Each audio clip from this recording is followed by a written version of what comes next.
Monggo Ustaz Naim dimulai. Bismillahirrahmanirrahim. Assalamualaikum warahmatullahi wabarakatuh. Waalaikumsalam.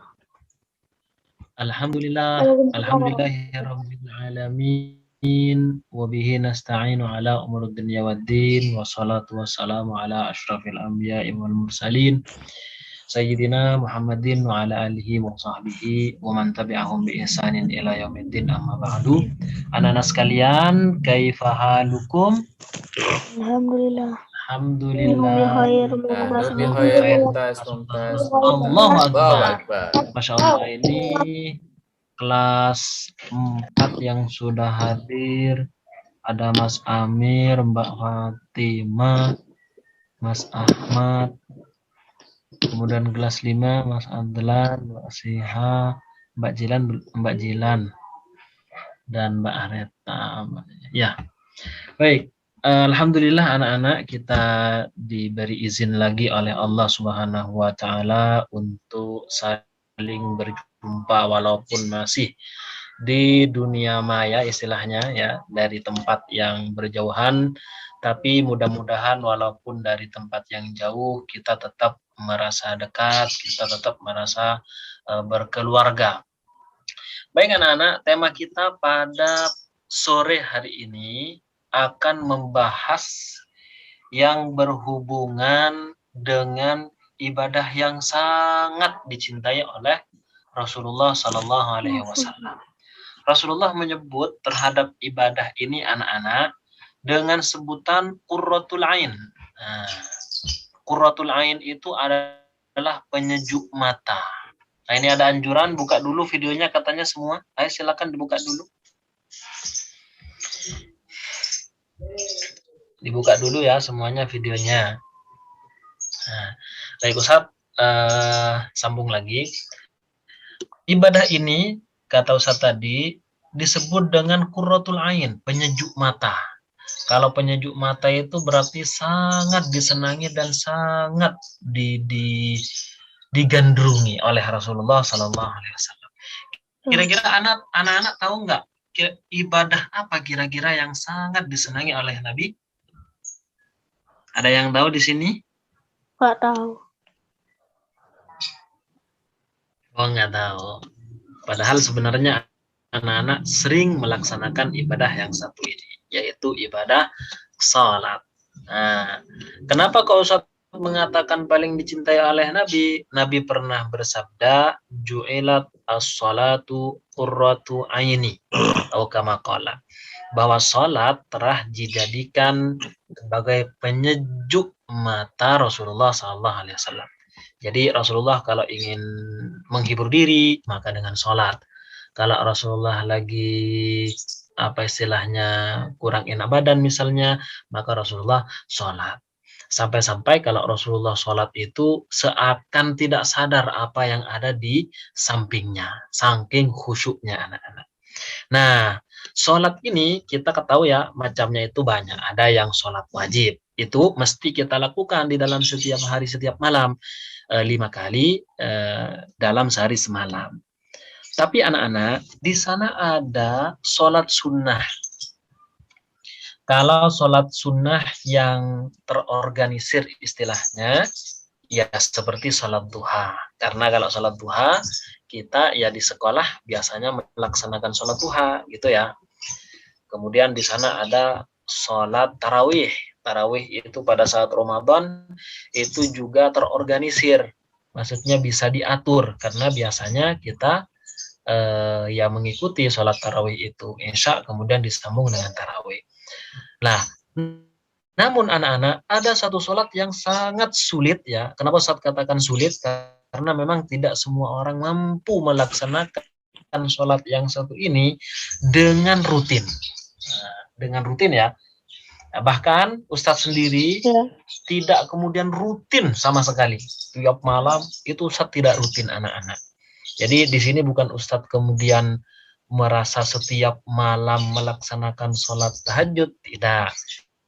Cuman di sini begitu juga dengan ustadz-ustadz yang ada, ustadz-ustadz yang ada selalu berusahalah bagaimana nanti bisa optimal, bisa semangat untuk melaksanakan sholat malam yaitu sholat tahajud ini. Nah, keutamaannya sangat luar biasa anak-anak untuk melaksanakan sholat tahajud ini. Di dalam sebuah hadis anak-anak diceritakan begini, bahwa Rasulullah pernah ya, beribadah, akan tapi kakinya itu sampai bengkak anak-anak. Kenapa kok sampai bengkak? Likathratis sujudi war ruku'. Karena Rasulullah sangat banyak sujudnya, itu menunjukkan banyak sholat, sangat banyak rukuknya, ya menunjukkan sangat banyak sholatnya. Nah, sampai kemudian Sayyidah Aisyah datang, ya Rasulullah, kenapa engkau berbuat sedemikian rupa? Bukankah engkau telah dosa-dosamu telah diampuni?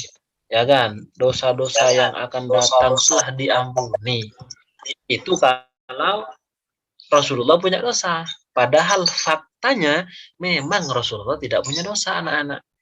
Lalu Rasulullah menjawab dengan apa kira-kira? Rasulullah menjawab, afala uhibbu an akuna abdan syakuran? Apakah aku tidak boleh menjadi seorang hamba yang bersyukur? Aku kan sudah dijadikan seorang nabi. Aku kan sudah dijadikan seorang rasul. Islam menjadi risalahku. Masa aku tidak kemudian boleh untuk bersyukur kepada Allah yang telah memberikan nikmat begitu besar ini?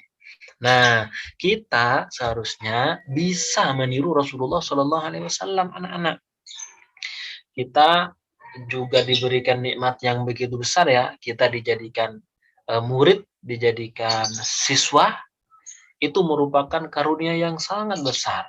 Karena betapa banyak di luar sana orang yang tidak mau belajar agama, yang tidak mau sekolah, yang malas sekolah, seperti itu. Makanya kita harus pandai bersyukur, di antaranya dengan cara melaksanakan sholat malam itu. Jadi hadis ini sangat-sangat luar biasa ya, di mana Rasulullah sangat semangat sekali ketika melaksanakan ibadah sampai kakinya bengkak-bengkak. Itu tidaklah memang pahalanya begitu luar biasa, bahkan lebih baik daripada hadis-hadis lain ketika malam hari, khususnya bulan Ramadan. Rasulullah meninggalkan segala aktivitasnya, meninggalkan keluarganya untuk sementara. Jadi melaksanakan sholat dengan luar biasa. Nah, kita nanti bisa meniru. Itu keutamaan yang pertama, anak-anak. Keutamaan yang kedua, sholat malam itu bisa menjadi penyebab bahwa kita akan dimasukkan ke dalam surganya Allah Subhanahu wa taala.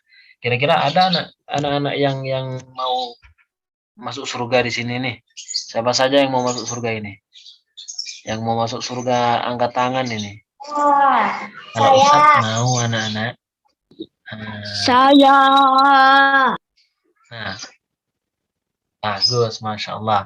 Jadi sholat malam itu merupakan salah satu penyebab terbesar untuk kemudian kita dimasukkan ke dalam surga Allah. Ya, jadi bukan hanya sekedar sholat 5 waktu, ya itu tetap wajib ya sholat 5 waktu. Bukan hanya sekedar puasa, ya itu tetap wajib kalau Ramadan nanti. Bukan hanya sekedar berbakti pada orang tua, itu tetap wajib berbakti pada orang tua. Tapi diantaranya penyebab memudahkan kita masuk ke dalam surganya Allah Subhanahu wa taala dan dijauhkan dari nerakanya adalah dengan sholat malam. Makanya dalam sebuah hadisnya ya, Rasul pernah bersabda begini, anak-anak. Ya ayuhan nas, afshus salam. Wahai manusia, sebarkan salam. Makanya kita kalau bertemu mengatakan assalamualaikum. Yang kedua, wa'at'imut ta'am, kasih makan orang yang lapar, orang yang membutuhkan, orang yang kondisi keuangannya mungkin sedikit. Bisa terkategorikan orang fakir, orang miskin. Yang ketiga, wasallu billaili, dan sholatlah malam kalian. Jadi di sini memang hukumnya sholat malam itu sunnah ya, akan tapi sunnahnya itu sunnah yang sangat dianjurkan. Kata Rasulullah, wasallu billaili wan nasu niyam, sholat malam sedangkan orang lain tidur, tadkhulul jannata bisalam, maka kamu akan masuk surga dengan penuh keselamatan, dengan penuh kegembiraan. Nah, ketika kita melaksanakan sholat ya, bangun malam, kira-kira capek nggak anak-anak?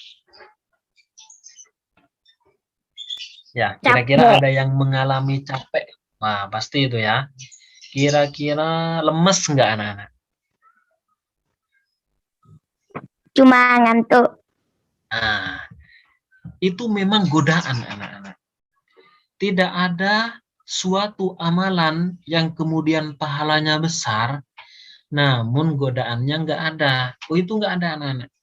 Jadi ada satu ibadah nih, dia pahalanya besar sekali, ganjarannya besar sekali. Tapi tidak ada godaannya, yang nggak ada. Ya kan? Yang ada malah apa? Yang biasanya tidak ada godaannya adalah main game. Kalau main game itu nggak ada godaannya anak-anak. Lancar sekali. Beda dengan ibadah. Mesti ada godaan. Lah kita di sini karena pembahasannya sholat malam, mesti godaannya, cobaannya, ujiannya, bagaimana kita ngantuk-ngantuk segala macam luar biasa. Akan tetapi ya namanya juga ingin mendapatkan surga seperti yang tadi disebutkan, maka ya berusaha semaksimal mungkin. Mungkin anak-anak di sini masih ingat, ini Ustadz lihat Mas Adlan, Mas Firza yang pernah dulu mabit offline. Nah, itu dibangunkan ada yang sulit banget. Gitu kan? Dan memang kita maklumi, itu maklum. Jadi hal biasa. Cuman nanti ketika kita terus dibangunkan, timbullah yang namanya kebiasaan. Sehingga ujian ataupun cobaan, ngantuk, capek, lemes segala macam bisa dengan mudah ya untuk diatasi. Sehingga tetap dia akan semangat. Jadi memang ada faktor kebiasaan anak-anak. Nah, makanya tadi sangat mudah menyebabkan kita untuk masuk ke dalam surga. Nah, kalaupun begitu anak-anak, selain itu, ini Ustadz akan tambahkan satu lagi keutamaan, yaitu orang yang sholat malam itu adalah orang yang derajatnya akan dinaikkan oleh Allah Subhanahu wa taala. Tahu derajat anak-anak ini di sini? Pangkat. Jadi dia itu di sisi Allah menjadi orang terbaik. Kalau di sisi Allah sudah menjadi orang terbaik, maka di sisi malaikat dia akan menjadi pembicaraan. Jadi, misalkan ini di sini ada Mas Firdaus. Mas Firdaus ternyata ahli ibadah sholat sunnah malam. Allah akan mengumumkan kepada malaikat bahwa Mas Firdaus itu ahli sholat malam. Maka malaikat akan membicarakan, akan memuji Mas Firdaus. Kalau sudah malaikat seperti ini memuji Mas Firdaus, maka manusia Allah akan gerakkan hatinya untuk mencintai orang tersebut. Tapi ketika orang tersebut melalaikan, ya, jadi dia tidak mau memang melaksanakan sholat malam, ya kemungkinan untuk diangkat derajatnya tidak setinggi orang yang melaksanakan sholat malam. Beda derajat ya. Satunya diangkat oleh Allah dengan setinggi mungkin, kemudian yang satunya mungkin diangkat ya biasa sajalah gitu kan. Satunya ke atas karena sholat malam, yang satunya adalah orang biasa-biasa saja. Kira-kira kalau Ustaz tanya kepada anak-anak, mau menjadi orang biasa apa orang luar biasa? Luar biasa. Luar biasa. Ya kan? Mesti luar biasa. Nah, makanya anak-anak mungkin ada yang tahu Imam Syafi'i, ya kan? Mungkin ada yang tahu Imam Malik, mungkin ada yang tahu Imam Abu Hanifah, Imam Nawawi. Pernah dengar lah ya? Itu kan ulama besar, ya kan? Lah, mereka itu kebiasaannya memang setiap malam selalu beribadah kepada Allah. Sholat malamnya tidak pernah lepas. Nah, mungkin anak-anak pernah mendengar apa? Sultan Muhammad Al-Fatih. Pernah mendengar kan? Beliau ini orang biasa apa orang luar biasa beliau ini? Luar biasa. Luar biasa. Pada saat umur yang begitu muda, 21, sudah menjadi khalifah anak-anak. 21 atau riwayat lain 23. Menjadi khalifah, pemimpin. Dan itu bukan hanya skala lokal ya, tapi seluruh dunia muslim pada saat itu. Ternyata ketika beliau bercerita, di antaranya apa? Pertama, saya belum lupa. Ya, saya tidak lupa kalau saya pernah meninggalkan sholat. Di antaranya sholat malam. Beliau tidak pernah meninggalkannya anak-anak. Sehingga beliau menjadi orang yang luar biasa. Ya tentunya dengan perjuangan-perjuangan yang lain. Tapi di antaranya adalah ini anak-anak. Yaitu adanya semangat luar biasa untuk melaksanakan sholat. Makanya nggak heran kalau Allah kemudian mengangkat derajatnya beliau-beliau ini. Seperti itu. Jadi dari penjelasan singkat ini mudah-mudahan dari tiga hal yang Ustaz sampaikan mudah-mudahan bisa menjadi apa ya pemantik bagi kita lah. Pemantik itu ngidupin kompor, kalau nggak ada pemantiknya nggak hidup anak-anak. Kita mau sholat tahajud misalnya, kalau nggak ada pemantiknya biasanya nggak hidup. Nah ini mudah-mudahan bisa menjadi pemantik, bisa menjadi cemeti bagi kita agar kita semakin dicambuk dengan cambukan kebaikan. Ya bukan cambukan yang dosa, bukan, tapi cambukan kebaikan. Jadi semangat lagi. Baik anak-anak, alhamdulillah mungkin agak panjang sedikit. Ini saja yang mungkin bisa saya sampaikan. Kurang lebihnya mohon maaf. Ustaz kembalikan lagi kepada Ustaz Syed. Silakan Ustaz. Salamnya nanti. Oke. Baik, jazakallahu khair Ustaz Naim atas tausiah disampaikan yang luar biasa, yang semakin akan memantik dan membakar kayaknya ya semangat kita untuk terus menjalankan qiyamul lail. Masya Allah. Mungkin anak-anak ada yang mau ditanyakan dulu? Masih ada waktu Ustaz Naim 10 menit ya, mau optimalkan waktu silahkan. Silahkan ada yang mau bertanya tentang tips-tipsnya agar qiyamul lailnya itu semangat Ustadz bagaimana misalnya. Boleh nggak Ustadz qiyamul lailnya setelah sholat Isya? Ini ada beberapa begitu ya, biar nggak ngantuk. Nah, ada yang mau bertanya? Mbak Fatin mungkin senyum-senyum dari tadi. Oh, enggak. Mbak Jilan, Mas Firza, kelas 6, Mas Adlan. Ada yang sering ketiduran sehingga ini tidak sampai bangun pagi untuk salat malam. Nah, ini berarti harus diatur ya, biar malamnya itu tidak terlalu malam tidurnya. Pukul 9 sudah istirahat sehingga bangunnya bisa lebih pagi. Terus jangan lupa kalau perlu ada alarm misalkan ya, baik itu alarm hidup ataupun alarm mati. Tahu maksudnya ya? Yang tahu alarm hidup itu apa maksudnya? Manusia maksudnya. Alarm mati itu ya jam atau apa HP itu alarm mati. Maksudnya dari benda mati. Baik itu ya. Yang bisa disampaikan Ustaz Naim, mungkin ada ini saat penekanan lagi atau closing statement. Ya. Mungkin saya ingin menambahkan terkait waktunya. Saya tertarik dengan tadi itu saya sedikit sampaikan waktunya anak-anak. Jadi kalau sholat tahajud itu memang waktunya pertama harus masuk waktu Isya ya, dan belum waktunya subuh. Itu yang pertama. Yang kedua, dilaksanakan setelah tidur anak-anak. Karena memang sesuai dengan penjelasan ulama itu tahajud itu tahajudan itu adalah ibadah yang dilaksanakan setelah tidur. Tidurnya berapa lama? Ya terserah.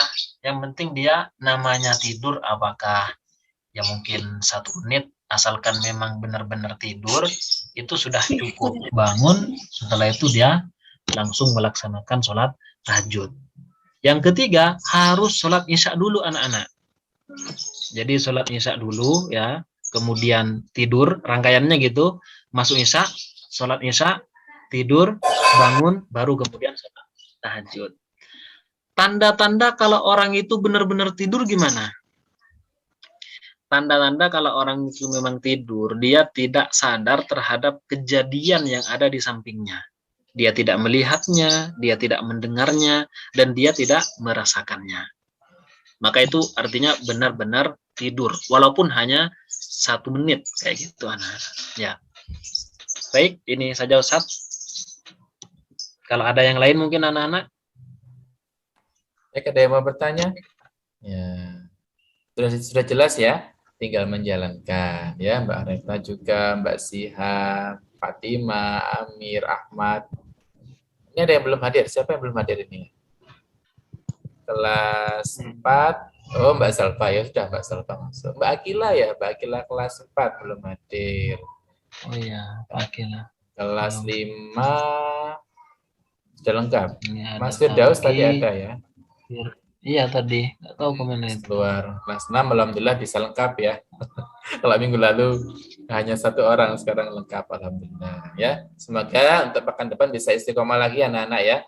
Dan mengingatkan, nah ini siapa yang hari ini puasa Asyura 10 Muharram, ayo angkat tangan. Ya Ustaz, biasa. Alhamdulillah ya.